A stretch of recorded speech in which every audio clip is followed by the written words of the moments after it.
नमस्कार, मैं प्रद्युमन जोशीला। हरियाणा में फिर आ गया है चुनाव, बहुत बड़ा चुनाव, एक ऐसा चुनाव जिस पर अब सबकी निगाहें हैं। हरियाणा प्रदेश से देश की सबसे बड़ी पंचायत और संसद, उसके उच्च सदन राज्यसभा के लिए चुनाव का डंका बजने वाला है। इस चुनाव में भले ही प्रदेश की जनता खुद वोट नहीं कर सकती, लेकिन जनता ने जिनको चुना है वो वोट करेंगे, यानी विधायक चुनेंगे राज्यसभा के सदस्य। किसी भी समय इस चुनाव की घोषणा हो सकती है। हरियाणा प्रदेश की 5 में से 2 राज्यसभा की सीटें अभी खाली होने वाली हैं। कुल 5 राज्यसभा की सीटें हरियाणा में हैं, जिनमें फिलहाल 4 भारतीय जनता पार्टी और 1 निर्दलीय हैं जिन्होंने बीजेपी को समर्थन दे रखा है, वो सांसद हैं। मैं अगर सिलसिलेवार तरीके से आपको बताऊं तो रेखा शर्मा भारतीय जनता पार्टी की सांसद है राज्यसभा की, किरण चौधरी बीजेपी की सांसद, सुभाष बराला, रामचंद्र जांगड़ा, ये 4 बीजेपी के, और कार्तिकेय शर्मा निर्दलीय हैं। हालांकि उन्होंने सरकार के साथ हैं, उनकी मां प्रदेश में बीजेपी की विधायक हैं, शक्ति रानी शर्मा कालका से। अब इन 5 में से 2 का जो टेन्योर है वो पूरा होने वाला है। रामचंद्र जांगड़ा, जिन्होंने अपनी जिंदगी में बहुत से विधानसभा के चुनाव लड़े लेकिन कभी नहीं जीत पाए, अलग अलग पार्टियों से लड़े फिर भी नहीं जीत पाए, लेकिन बीजेपी ने उनको बिना चुनाव लड़ाए, क्योंकि चुनाव तो वो जीत नहीं पा रहे थे, देश की सबसे बड़ी पंचायत संसद के उच्च सदन राज्यसभा में भेज दिया। अगर लोकसभा में लड़ाते तो क्या पता वहां भी हार जाते, इसलिए उनको राज्यसभा में भेज दिया। अब उनका कार्यकाल 9 अप्रैल 2026 को समाप्त हो जाएगा। दूसरे, किरण चौधरी, जिन्होंने लोकसभा चुनाव के बाद कांग्रेस छोड़कर के भारतीय जनता पार्टी ज्वाइन की। अपनी बेटी श्रुति चौधरी को कांग्रेस ने जब टिकट नहीं दिया तो उसके बाद जो है मां बेटी दोनों ने अपने तमाम कार्यकर्ताओं के साथ जो उनके नजदीकी हैं कांग्रेस छोड़ के बीजेपी में शामिल होने का उन्होंने निर्णय लिया। और उसके बाद चूंकि दीपेंद्र सिंह हुड्डा राज्यसभा के सांसद थे और वो लोकसभा के लिए भी निर्वाचित हो गए, तो उन्होंने राज्यसभा से रिजाइन दिया। वो सीट खाली हुई और उस सीट पर किरण चौधरी को भेजा गया। ये वही किरण चौधरी हैं जिनको कांग्रेस पार्टी ने 2004 में हरियाणा से ही राज्यसभा का चुनाव लड़ा था, लेकिन तब यह चुनाव हार गई थी। हरियाणा में मंत्री रही, विधायक रही, दिल्ली में विधानसभा की डिप्टी स्पीकर रही।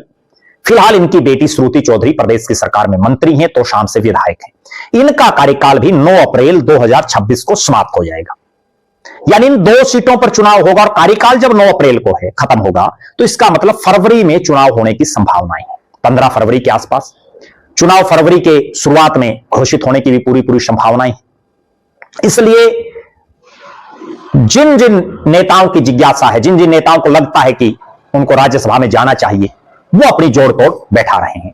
इनके अलावा जो बाकी 3 सीटें हैं उनमें अभी लंबा समय बाकी है। रेखा शर्मा और कार्तिकेय शर्मा की जो सीट है वो 1 अगस्त 2028 को खाली होंगी, यानी अभी लगभग 2.5 साल बाकी। और सुभाष बराला तो अगले चुनाव के बाद यानी 2 अप्रैल 2030 को खाली होगी उनकी। तो वो लेफ्टिनेंट जनरल डीपी वत्स के स्थान पर राज्यसभा में गए थे।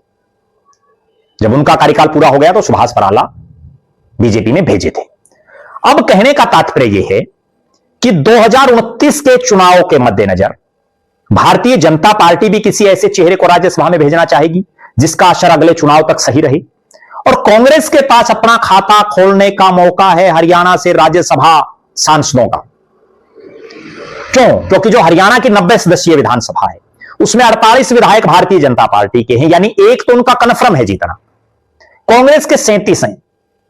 अगर सब विधायकों ने सही वोटिंग की तो एक कांग्रेस का भी जीतना निश्चित है। लेकिन अगर कार्तिकेय शर्मा के समय वाला या निर्दलीय सुभाष चंद्रा के समय वाला खेला हो गया तो कुछ भी हो सकता है, क्योंकि केंद्र में सत्ता में बीजेपी है, हरियाणा में बीजेपी है।